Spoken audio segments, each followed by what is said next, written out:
Hi YouTube, how are you doing this happy Monday or Tuesday? I'm doing pretty good, not bad, but it was hot out at 10 o'clock this morning. We had almost 90 degrees already, and they say that it was going to be about 88 in the afternoon. It'll be closer to 100, but yeah, it's hot out. I'm not gonna do too much today. I got my exercises done and I've got some housework I'm gonna do, but I thought I'd get my video done earlier. Um, did I say I got my exercises done? Yeah, I think I did. So, I have to point out something from I heard Lionel Nation talking about how people should like basically dress to have an image or dress for success or see I'm talking to real people that work and even if you wear a suit like I have many dress clothes and suits from things that I've had to do in my life, but when you're in your home and you're talking to other people who are typically in their home or even at work, you really aren't. Um, I would hope that you're not looking at me for any kind of image at all, you know. But anyway, so here's a dude dressed in a suit, picking his fucking teeth. I don't know if it's the oatmeal he eats or nuts. I don't. And you would think I mean, I learned etiquette when I was in social settings, and like table manners, etiquette, different ways that you do present yourself. So, mm, mm. Wearing a suit, picking his teeth. Whoa, that's beautiful. Ever heard of a toothpick? Or how about dental floss? Floss. You ever tried that? Shit works wonders, dude. Wonders. I would rather wear a t-shirt and not pick my teeth in front of people. That is part of an image too. So each to their own. And then furthermore, food that we have on our fingers that we spread around out in society is the same thing as fecal matter. So you can imagine what a person like that, what their home is like. Just saying. That's a fact. You might see, you look at this. This is a work bench behind me. This isn't the rest of my home. And I got all the boxes out of that were in the stuff to go outside in my kitchen and stuff. Just getting rid of stuff I don't use, like some ancient china that I'll never use. So I just put the plates I do use in my buffet, my china cabinet. But yeah, somebody teaching me etiquette and how to dress. I have very beautiful clothes I don't even wear on here much because that isn't what I want to be known for. I want to be known for the truth, and I want to be known for loving people. I want to be known for not worrying about making money because I'm trying to tell people things. And I'm not going to lie to people to make money. I am not going to overlook what the harm could do to other generations for the money that I can stuff in my pockets today. And if that meant that I would have to sell my home and live in a trailer, if it meant that besides the truth, I would do whatever it took to promote the truth. And that's where I stand on that. So when I look at somebody else trying to look down on me because you, dumb motherfucker, cannot find any faults with me, except for, okay, excuse me, ladies and gentlemen, that's my allowance. And I'm not saying I'm walking into heaven talking like that, but I don't live in heaven. and I'm battling demons, and that's how you talk to a demon right there. They hate, do you know that the demonic forces hate to be swore at? Unless they're the ones doing the swearing, and then they'll point at you. Oh, you. Oh, yeah, okay, you too. You know what I mean? So I'm not saying it's the best way to go in this world, but it's a little disheartening to realize that there's people out there that are so concerned about the image and the lies that they're telling that they try and berate somebody with a golden heart that actually loves everybody and would never do anything for any amount of money. And that's the difference between the two types of people on this planet. Them that will work on the dark side, thinking they're riding the fence. Oh, I'm a real good person because I donate to this organization. No, you're still a piece of shit that has more money to share than I do. But I will share everything I have with the people I love out on this planet. You, and you. Anytime, any day. If you need my help, and I'm not just saying this, if I can help anybody in any way, I mean, my means are limited. It probably won't include money, but if there's something I can do for somebody, like food wise or whatever, even if you were going somewhere and needed to stop somewhere and save some money, I would put you up, until you move on your way. Yeah, I would. Why not?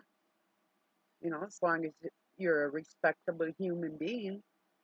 There's no, and I told Doug, I said that I had invited Lionel over for a supper and then we could go out in the yard. And he's going, like, not my house. I said, oh, absolutely. Him and his wife, I'll make them a meal and then we'll go out, I'll light a bonfire, and then we'll see how frisky little bit of a man wants to actually be when he's confronting a woman that is battling by herself. Now, I might have a spouse that I've been married to tomorrow for 23 years and with 33 years. But that doesn't mean that that's who I listen to or am guided by on this planet. There was nothing there for guidance for multiple decades, and just barely now could be a show. Like I told him last night, this summer and this winter going in, this is indeterminate on how I react for the rest of my life. This is a pivotal point in our relationship right now. I mean, even as friends, it's never going to be close like marriage should be because it wasn't formed like that.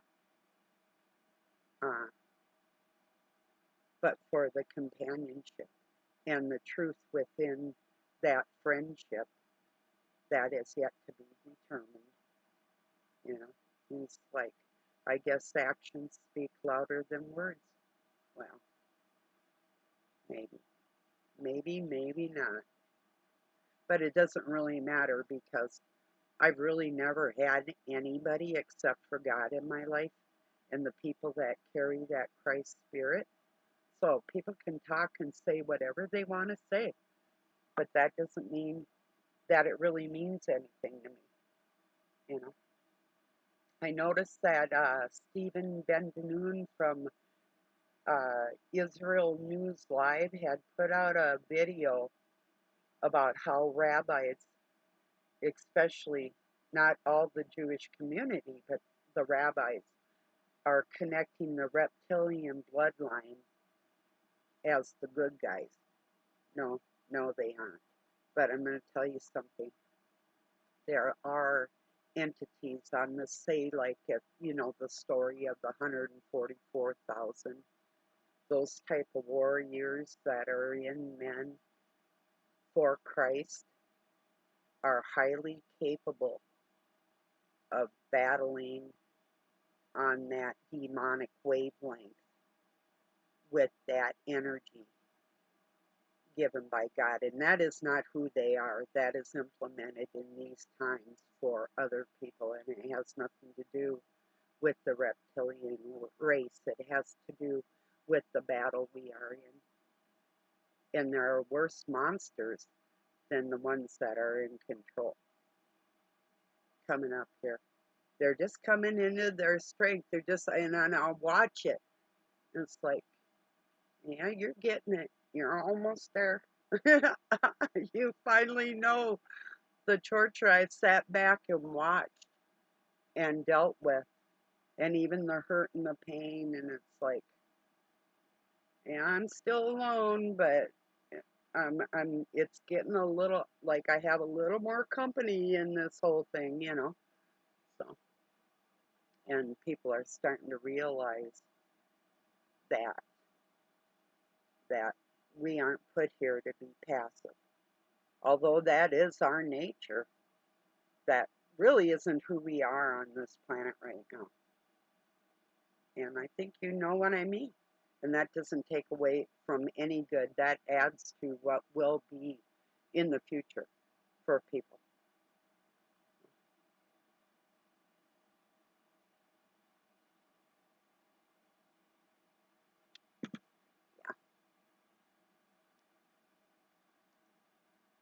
So, yes, I still watch my enemies, even though I know that I'm being lied to. And, if the whole truth of the situation that there's a Mr. and Mrs. Christ and a Mr. and Mrs. Satan, and the Mr. and Mrs. Satan accidentally made Mr. and Mrs. Christ thinking they could control that bloodline and their offsprings and take over the planet, was what the serpent in the Garden of Eden was all about. The trickery that was going on with identical twins, four of them, two from each seed.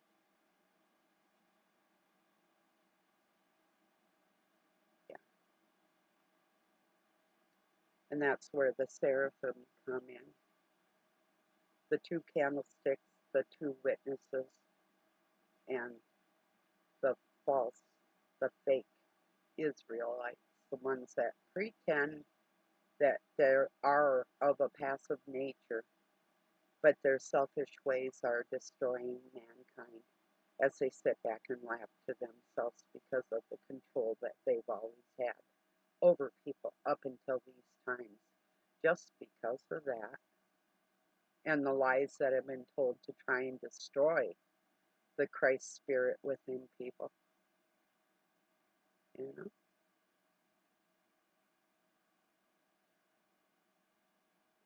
look at it like this: if you were Christ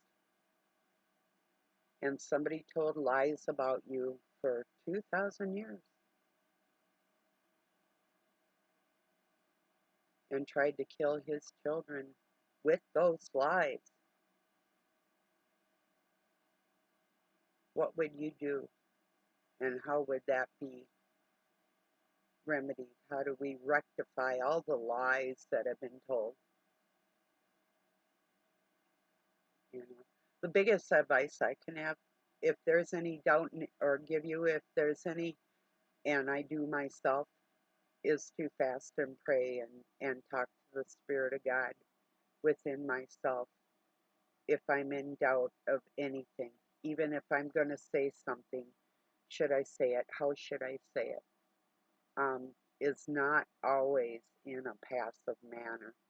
That isn't what's needed. When we need to put a stop to somebody, you don't run in between you and your child that's going to be murdered or even raped by a pedophile And I know some people don't like that word pedophile because it's overused. Well, around my house, we don't use minorly attracted people. And yes, you might die doing something like that around me. So, with your passive, fucked up shit, go to hell. So, anyway, if there's a pedophile about ready to rape your child, the mother is not going to run in between that monster and her baby and say, "Please, Mr. Monster, don't hurt my baby." Well, some of you might, but that isn't my forte. All of a sudden, somehow, that mama bear turns into a bear from a docile woman into the worst creature on the planet because her child's in danger. So, and that's really all I care about. Not my kids. They'll be okay. God told me they'll be okay. I just have to make other people aware how to battle these creatures, you know? And I've done it all my life, and I'm an expert. I really am. There's not one monster you could bring before me that I cannot shut down. And I'll turn that shit off. I mean, they might talk louder and faster, more flamboyant, whatever. And I'll just wait, wait, wait. And then I'll just nail them. I'll drive that spike home into the bone. That's a fact. That's my mouth. It's wicked for God, you know. I think you noticed. Not just my cussing. I'm talking about the whole thing. The whole thing. There's nothing any monster can say to me that God won't help me top, is what I'm saying, you know?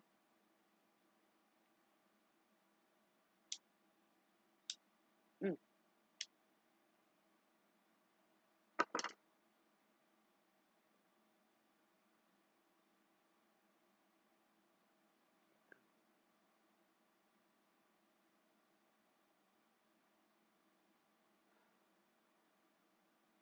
What a joke. I mean, I'm listening to these people that are talking about all the political things in the world like it actually means something, like we can actually do anything about anything.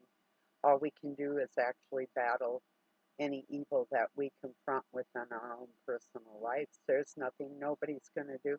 You're not going to go out there and picket away the war.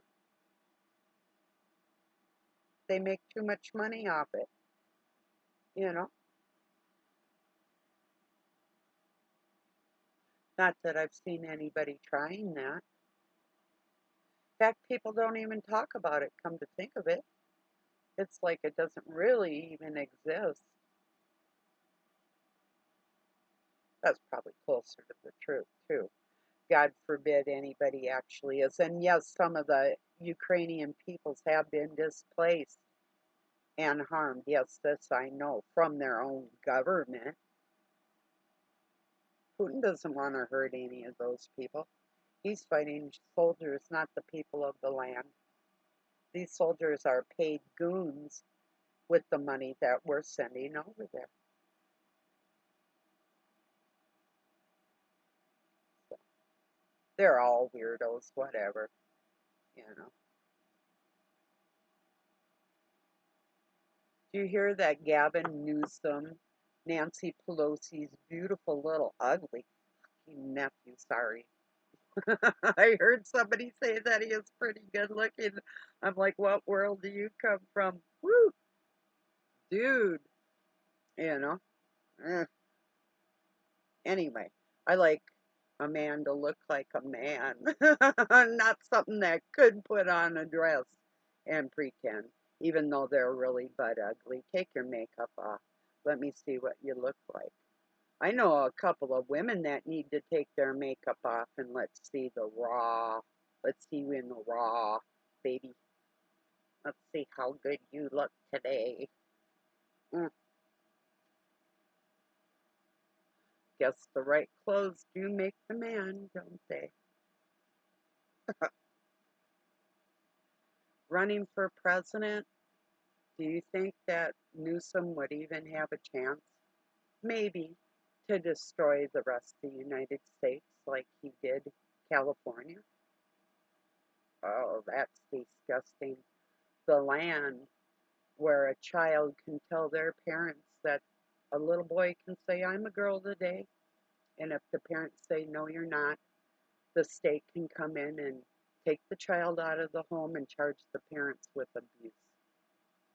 That's some mental screwed up shit. And that is punishable by death. That's a crime against children. There's no other penalty that I can think of that would be appropriate in that area.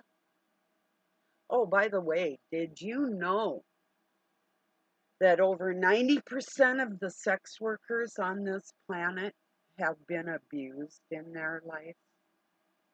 Now, I'm not saying that all of us that have been abused in our lives are out there working on the streets or in the porn industry or anything. I'm just saying that that can lead to that type of behavior and the acceptance of the behavior from the trauma that they suffered when they were little kids. And I wonder how many queers have been. I know several people in my life that were sexually abused by the same sex that brought that experience into their bloodstream and the acceptance of that. And you can tell who these people are by that in particular. That's definitely um, transference of demons. You know, I heard something how a demon can enter somebody. Now, this was really interesting to me because I have experienced this myself and leave a residue in you. So even if the demon is gone, it's like a memory within our bodies of that, you know. So, like when I was a kid and I had horrible thoughts towards people, um, that still lives with me. That sorrow still lives with me. How did they word it? Let me think how they worded it a second here. Um, I hope I can. It was pretty brilliant. It's like a wound that Satan tries to reopen in you because he knows it's there. It's like, and he knows what buttons to push because it's so the demon is gone and you're a Christian and you know you are and nothing's going to take that away from you. But the thought that can be put in there, the projection of what used to be in your life, the memory remains in our flesh, in our cells like that. And it can actually be generational. It can be something that our parents or grandparents or forefathers lived through that is in our system through our blood. That that imprinted memory on our DNA. So,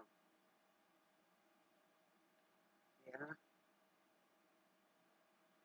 I used to have all kinds of nightmares that were so realistic with people I didn't even know that I got to know. And and I believe a lot of them are imprinted memories in my DNA from the past put into present times for me to recognize people in the now time. Does anybody else feel like that? Like you have a blueprint and a pattern and a map in us from our forefathers, like a playbook that we're playing off of right now.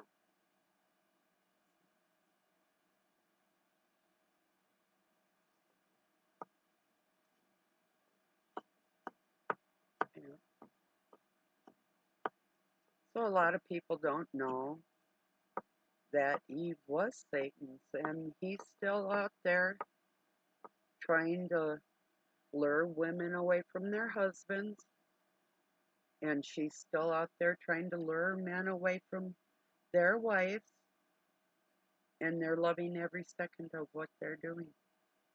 That's how they operate. That's what they do. Now, um, being that they rape children, the demonic forces, nobody is safe from any of all that, especially the children. Can you imagine now? You know, some of you have little people in your life, but what a parent doesn't always realize is the demonic attacks on that tiny baby. They're hearing things and seeing things in their mind's eye, like I had just explained, through our DNA, through their little DNA and their own personalized demonic attacks. And it happens to every one of us. Here's a scenario.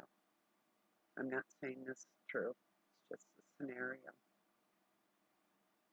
What if Adam came to his wife, but it was his twin, and she didn't know it, but it was rape, and she didn't know it until they copulated?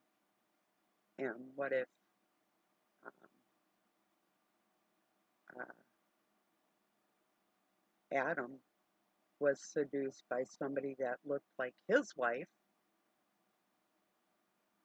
and he didn't know it, and he didn't know it for a long time because he was drugged and tricked and then lied to that his wife had cheated on him when it wasn't true. And that's how they separated those two a long time ago. But now they realize what happened to them. But they're still trying to keep these people um, separate, so they cannot, in their minds and in their hearts, through all of us, trying to keep that spirit separate. So the united forces of a married couple is never completed, because once that's completed, it will free the earth.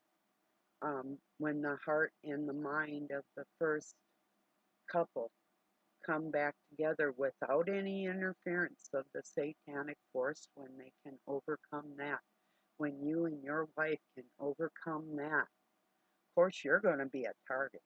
There's not a doubt in my mind.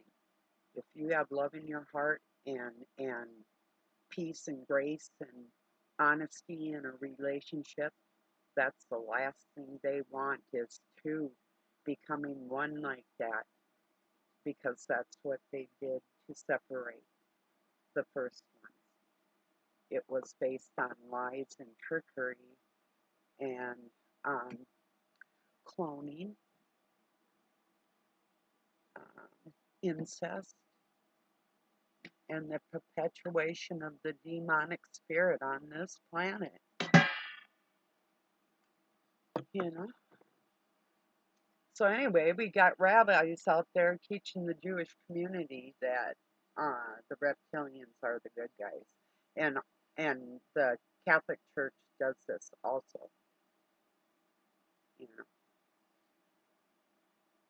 Well, last time I checked, and I think you know this too, if there's ever a religion or a country that would go to war, they are not Christians, because Christians do not pick up their arms and go to war towards anybody, and they just wouldn't do it. They just wouldn't, unless their family, your man in your home, or whoever the protector is in your home. Unfortunately, sometimes it's not the man. But to fight for who you love and your personal space and self-defense, that's a whole nother thing. I mean, you're not going to, like I watched this one of my favorite videos on Facebook was this man, and he had told this pedophile next door that was a registered sex offender to stay away from his daughter. Now he told this dude, and he filmed it too. He was in the house and he watched this pervert walk up to his porch and start talking to his little 4-year-old. He walked out there and he slapped. He didn't use his fist.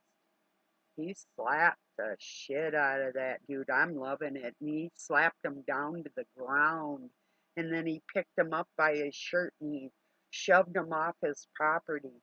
He said, I told you to stay away from my little girl.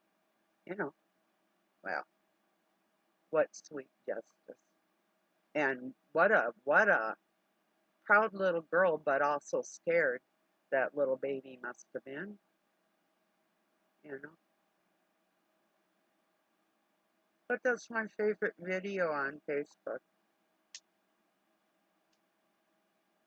You know how many times I wish somebody would have came and saved me like that? You know what it's like to be helpless? Well, I do. So I needed to put a stop to that as soon as I could, and here I am. And I don't fear any man on this planet, or woman for that matter, with because that's the way I am, you know? And so I heard I'm written in somebody's little book. You got a hit on me? Fuck you. You won't even get here with that shit. I have friends in high places. You know what? Doug hates that Garth Brooks song. I got friends in low places where the whiskey drowns and the beer chases my blues away, and I'll be okay. I'm not big on social graces. Guess I'll slip on down to the oasis, 'cause I got friends in low places. Anyway, no, I don't slip down to the oasis, but anyway, yeah, I get friends in high places, and I have enemies in low places that will protect me for their own selfish ways. So either way, either way, but it still doesn't matter because um, I don't have to call upon any kind of help because I'm just self-sufficient like that. If people try and use their dark force ways against me, it will backfire on you. As a matter of fact, there's somebody right now that sold $1,300 on a deal fixing our tractor and doesn't want to make it right. And coming up here, his life is not going to be pretty for him when I put my mind to this situation. We have 3 options here. Number one is do what you said you were going to do and do things right like we do when we get paid for a job, or go to court, or let me ruin your life that you think I'm not capable of doing. And I'm fully capable, no matter the circumstances. Now, there's ways I can help myself on this planet, but there's ways I can not help you too on the same token.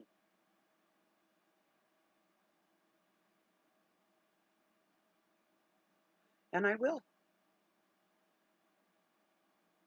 Yes, I will. No more Mr. Nice Guy. No more Barb Colleen. You know that song from Alice Cooper? No more Mr. Nice Guy. He's sick. He's a fiend. Well, my last name when I was growing up was Clean, so no more Barb Clean. Yes, I just happen to have a satanic last name, the only one on this planet that everybody else knows. But that's, who's keeping track, right? Well, I am, because I this time came before the Christ Spirit to be here and infiltrate places that a man couldn't, you know?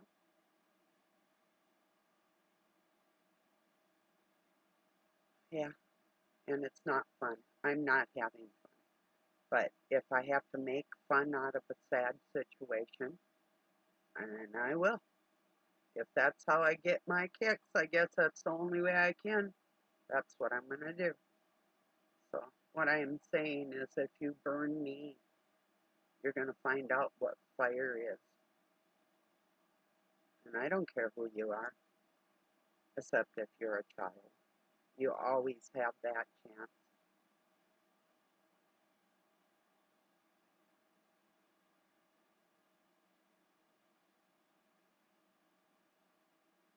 Yeah.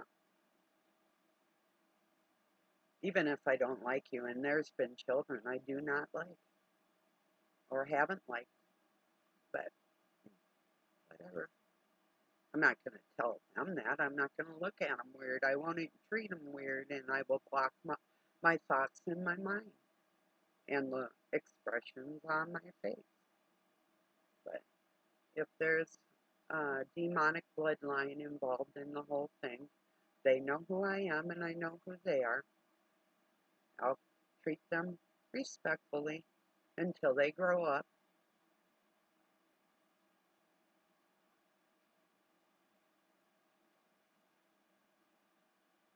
So anyway, if you happen to be in love with a demon, just keep this in mind. They are not capable of love. They can pretend and they can make excuses for their horrible ways. And that's what they are. They're excuses to treat other people poorly. We don't make excuses for our poor behavior. Even a man of pride may not expose himself to the world with his poor behavior, or yet again he might. But the conscience of the whole thing and the moral code that's embedded in us will shine through because that's the integral part of that human being. That's who they are at their core, and you either have that or you don't. You know what I mean? People don't grow out of that. There is a place for them. I keep telling you that. Don't worry, they're going to be fine. And if life is not happy around these type of people, they aren't going to a happy place. You know, this is their decision. I'm not sad about it anymore. It used to break my heart because people that I love. But how much do I really love them? And what do I love about them? Do I love their godly ways? What if they don't have those godly ways? What if it's a matter of acting like they do? That pretense, that sham that destroys other people. That's a big deal on this planet. A lot of people get hurt from people like those. This is what in the projects or the neighborhoods of the lesser um, class, not subhuman by any means, but sub-society, the ones that society just overlooks. But this is the type of, well, I don't know right where I was going with that, but I'll get back to it. I don't know. I don't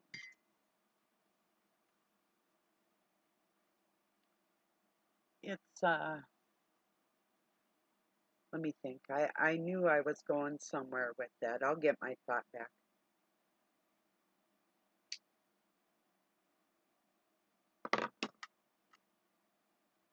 Hmm, maybe I won't. Oh, anyway, but yeah, give me a minute here. I'll take a sip of coffee. I'll get somewhere. It's like I'm driving and I just had to do a U-turn because I don't know where I'm going, but I had to pull over and check out my GPS for a second here.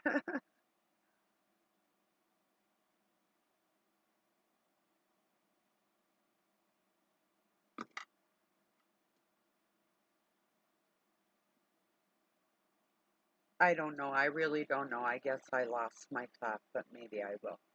You know, if it's important, it'll come back to me.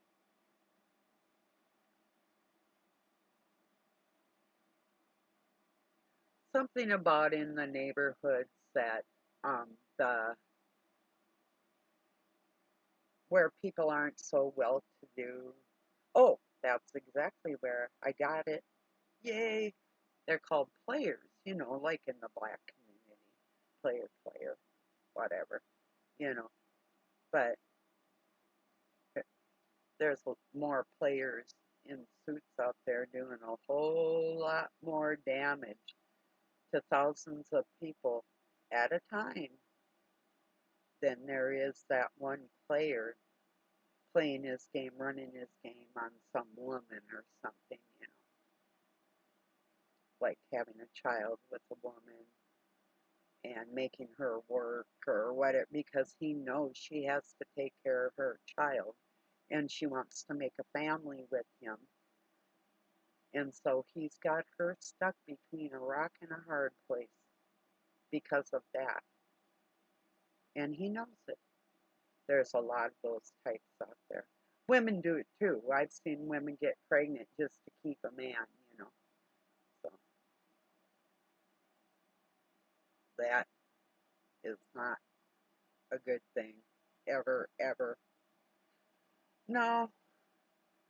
Or women that would want to, oh, I remember like about 10, 20 years ago, there was like this craze going around where teenage moms, and they even had a stupid show on TV with these teenage girls, and that's disturbing, you know. I have somebody that subscribed to me that had gone through a situation, not naming any names, that, and I was made in a situation like that, young people getting together and the boy taking advantage of her. Well, this in my case was a Masonically connected to Masonic families that an older man who was married got with my mother, and I was made. And they knew who I was right from the very beginning. Yeah, they did. It was all intentional, orchestrated by the author of Confusion. But they were going to try and make it so I would not help Christ's Spirit rise in the times that we live in. That was their ultimate goal with me, was to try and destroy my integrity so I couldn't portray that out on this planet right now. And that's what they try and do with every human being, is to take that out of you. Once that's gone, once you compromise your integrity for money or fame or a spouse or whatever it is, if you compromise yourself, That's a demonic opening, and you're possessed, and you're controlled because of it. And that's what they do, and that's how they do it.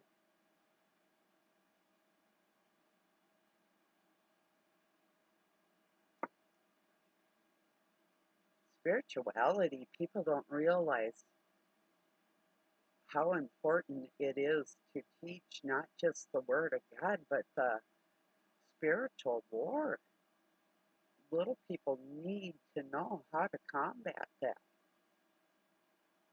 When a thought comes into your mind that isn't yours, and how to kick that out of your brain immediately.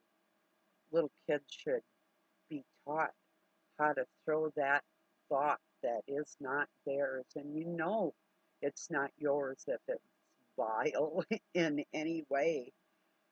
It doesn't belong to you, and you're not the fault of it. Don't claim it. And the more you do that, the easier it is. And as a matter of fact, those attacks will stop altogether because they get no leeway. It's like somebody trying to barge in your door, but you have your foot in the door and they can't get past it. They can see a crack because you're in the flesh, but they can't get past it because you have it blocked with Christ's blood. They hate me for that. They always have. I'm not too fond of them either, though.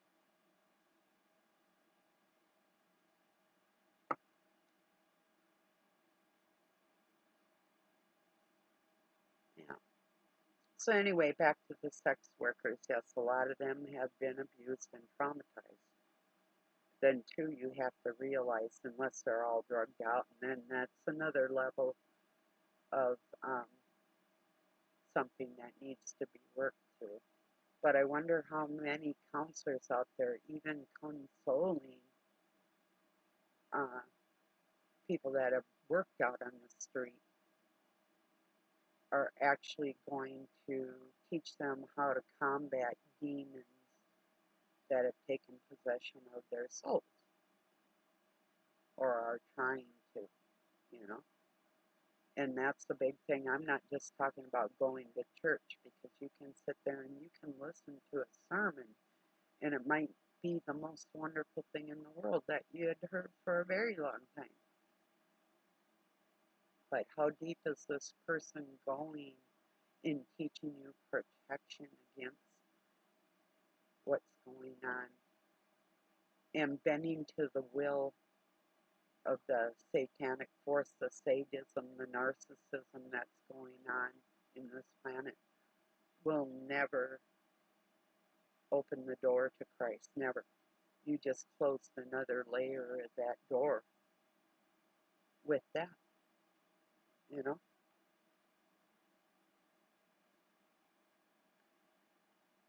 So,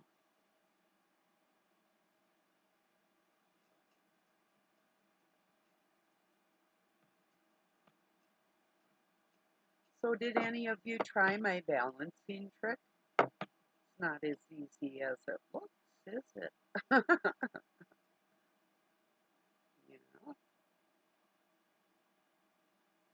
And I was standing on my foot that I had broke my toes on that still aren't healed because they weren't set right. I didn't have any help. I went to the doctor, but the doctor didn't care.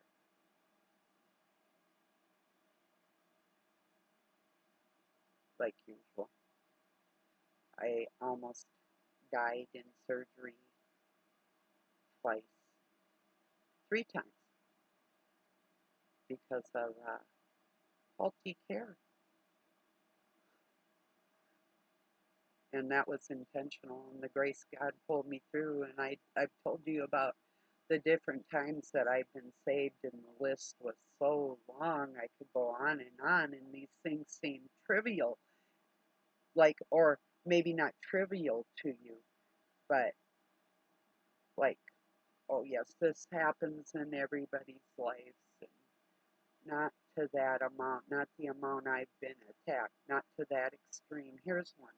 I was 12 years old. I was helping my dad load a boat, and they wanted to take me out because I was starting to become wise to what they were doing, and they still wanted that control over me or to take me out because um, what I was going to preach on this planet, they didn't, the dark cabal, the Jewish masters out there have opposed me from day one. So anyway, I was getting wise to their stuff and really becoming a Christian, really taking my studies seriously. And he backed up the boat and tried to run over me with the motor. And I'm good in the water. I mean, I'm excellent. But it's like God pulled me and showed me. It's like, and it's hard to explain. It's like an envelopment, like a supernatural envelopment. I mean, I did take a step to get out of the way, but the step was unnaturally not mine. I can't explain it. These things have happened to me. Like I was throwing this big boulder off a cliff. It was about 40 pounds. And my ex grabbed me. I was out in the air looking up and prayed. And this, yes, you're a demon. And I'm just going to tell people who you are. You're demonic. You're one of the seven personalities that carry Satan's mindset. But God told him to save me, and he did. But it was also because Satan knew that he was going to be meeting up with me in the future if everybody else failed, which they did. So it wasn't because for the grace of God out of this person. It was for Satan on his side, but it was a split second, you know. Just freaky things like that. I was out in the air, out in the air. But there was a river down there, so we're throwing. First, we started like throwing little stones. You know, I'm like 18 years old. I'm up there. So I picked up this big one. I thought I want to see how far I could project it. There, I mean, we were up in between. We were almost in the Canadian wilderness, up above Lolo Hot Springs, Montana, where it goes into Idaho, and you can see over into Canada. And this is like on a mountain that was probably 14,000 feet. And the cliff I was on, about partway up into this, was about 4,000 feet. So from where we were camping, you know, so just having fun, sorta. That was a trip, but yeah, there's just so many things. Oh, and some of you have heard this before, but yes, the Colleens, the Dark Ball, had life insurance on my brother and I, and up in Lake Superior, the mean water temperature is standing, I do believe it's 36 degrees, a constant, even in the summertime. And this was about in April, and there was still ice out on the middle of the lake. And my brother and I went cliff diving. This was at the suggestion of our adopted parents. So we jumped off this about 30-foot cliff because we were not your normal children. And my brother projected his body way out there. And I was a little closer to the rocks. I didn't clear them quite as, but I did clear them. I hit the water and freezing automatically. I looked out, my brother's lips were purple. He was starting to sink, and the only thing I could think to do to save his life was say, "Come on, Wally, don't be a big baby," or something like that at him that pissed him off and spurred him to swim in towards me. Neither one of us said a word. We got back up to where our parents' car was. It was a station wagon, and we climbed in the back seat. We were freezing cold, we were wet, and neither one of them said a word all the way home, which was about a 2.5 hour drive back to Minneapolis from up by Duluth by the lake. And little things like that where they tried to take me out and it didn't work for them. That had to be a little spooky though. That's what I always say when these people try to do things to me and it doesn't work, you know, like smash my head in or choke me or, and yeah, I've had plastic surgery here and here. Some people think that, yes, I have the look like I've been strangled. Well, yeah, I have been, and I've been dead from having the back of my head split open with a bat attack. So, yeah, I've been through some stuff. But this is all true. They wanted to kill me, and they tried. That had to be spooky for adults to try and kill a child that God was protecting, you know?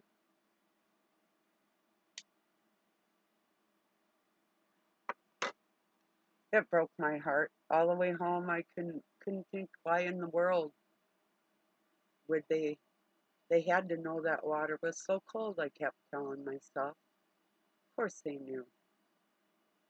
It wasn't the first time we had been there. And then my dad shipped out of the Great Lakes Naval Academy, so he was fully aware of the temperature of the water, you know.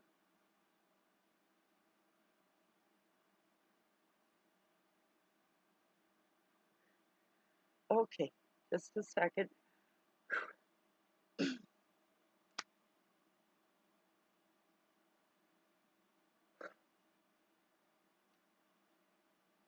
That's how I work through trauma. Breathe, breathe through it. So I'm just telling you these experiences because they are true, and I'm telling you the warrior I've always been. It isn't something new to me. Facing monsters and demons is what I do, and I'm the best on the planet. So when I give you advice on how to deal with these people, what works and what's expected out of us is exactly how you do it. And acting like your typical preacher out on this planet, just reading out of the good book, is not going to cut it. It'll help. It doesn't help them. No. It'll help you, but it won't help them. They only learn how to be more deceiving through the whole thing.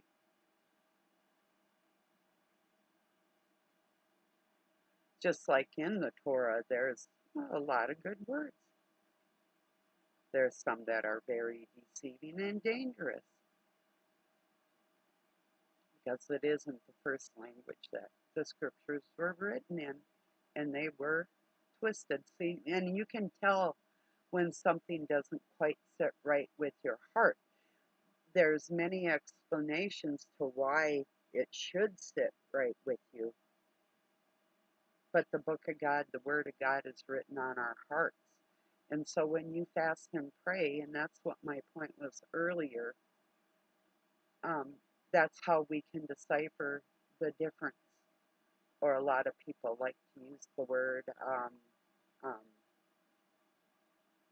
oh, and then I can't think of it. Oh well. Um, well, anyway, that's how you can tell the difference between what is a lie and what isn't a lie through fasting and prayer. And God will put it upon your heart if something is false. And a lot of preachers are afraid to confront the truth because they know it within their hearts. But the scriptures have been so twisted and what's expected out of them. So when they're confronted with something that they should change for the good of the people, they don't do it because then the people will say, but this isn't what we were taught. But you were taught that by Judaism, that the Jews that killed Christ and want you dead. So I think listening to the Word of God on your heart is more important no matter what the world says. You might only have one other person saying and thinking how you're feeling, but if you know your heart is righteous, you have to stand on what your heart knows, not what somebody else says. And this is directed mostly to the younger people in the world. Don't let these people that are passive in these areas, like not confronting the evil when you're, yeah, feel sorry for people and yes, have pity on them and pray for them, but also realize that this demonic blood, and here is something that is a misnomer, and that word nomer is connected with necromancy and the dark cabal. And I'm going to tell you, and that means mistaken. Um, they'll, okay, wait. Okay, I'm going to get back there. I shouldn't have went into the explanation of a word, but the reason why I did is because I have a lot of people out there that I hear they can use a lot of language to portray how they're feeling, but they leave other people lost with the explanation of that word, especially if they're from another country and they're learning English. So anyway, getting back to things that we're taught that are untrue, there are demonic forces that live in the flesh, and that body is an empty vessel that these entities occupy. And that was the misnomer. We battle not against flesh and blood, but the principalities of the air. The flesh does, and the principalities of the air, by the way, is the one true God Almighty. So think of it like that. What I just said, they battle against the principalities. That's plural, not prince of the air. That's Satan. You see the difference right there. Principalities, the two lampstands, or the prince of the air. So they, in their book of Judaism, battle not against flesh and blood, but the principalities.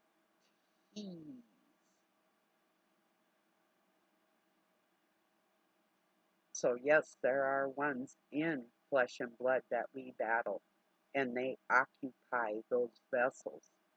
So that is one lie. That is a clear lie.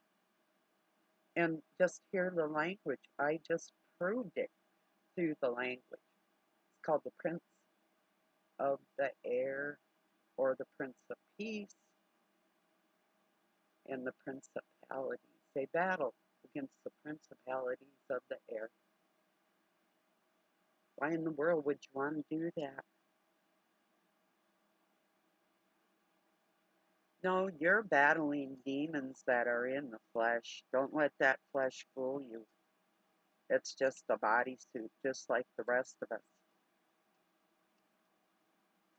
You know? So just keep that in mind. That is a lie. Every time I hear it, I listen to a guy named called Many Fish sometimes. And finally, my brethren, remember we battle not against principalities of the air, or flesh and blood, but the principalities of the air. I click it before it even gets to that point. I can't stomach it. It is a lie. That is not the times we live in. We are not in those passive times where we don't combat actual demons in the flesh. We are in these times. Very few people of God, the true believers, are here. And we're battling these demons, and the masses, the legions, is exactly what they are. And you know that when you go out among them, that no God is found in them. And these are the times we live in. They are Satan's own, his own. Every little piece of crap thing somebody does to you in the office or whatever it is, it's like, gee, can I borrow your printer or what, a scanner or whatever, but they leave the door open on it, or this is like just like something slight, but I'm just saying, or maybe it's somebody will borrow your car, but they bring it back and they scratched it and they didn't say anything to you and they left it out of gas or whatever the case may be. These are people with no scruples. These are people that's how they operate on this planet, and there's a lot more of them than there is of us. And yes, we are battling things that are in the flesh. That's a fact. Look around you, you know. Well, everybody, I'm going to let you go. I've talked for over an hour here. I hope it was of some value to you. Just because you love me, please give me a like and maybe share it, because there's a lot of people that could use some help battling actual demons that are in flesh, that are in their lives. And it's heartbreaking, and it may be people that you love, but you really have to ask yourself, what is it about these people that I love? You know, and weigh your list. I'm not saying never have anything to do with them again. For me, that's a lot of, not entirely, because I'm still with Doug, but that is a lot of what I've done in my life for the people that aren't worthy to spend my time, and annihilate me in ways that are unnatural and uncalled for, and things that you would not do to people. And that's how we weigh their hearts and their minds. That's the scales of justice right there. And you have every right on this planet to make that judgment towards other human beings for yourself and for your families. And don't let anybody tell you that you don't have that right, or that you're wrong for behaving like that, because that's a lie. It isn't true. And that is ruling with love. It's the ones that don't love that you're ruling against. And it's Judgment Day, my sweet friends. And don't let anybody call you names, because you have that spirit within you between what is right and wrong and just and good, opposed to what isn't. So, peace and love from Pine City, Minnesota, USA. I love you all. Happy, what is it now? Almost 4th of July. I'll wait till tomorrow, I guess. Um, thank you for being here. I'll talk to you soon. Tomorrow, or maybe later, but I think tomorrow. Have a really good night or day. I told you. Okay, see y'all later.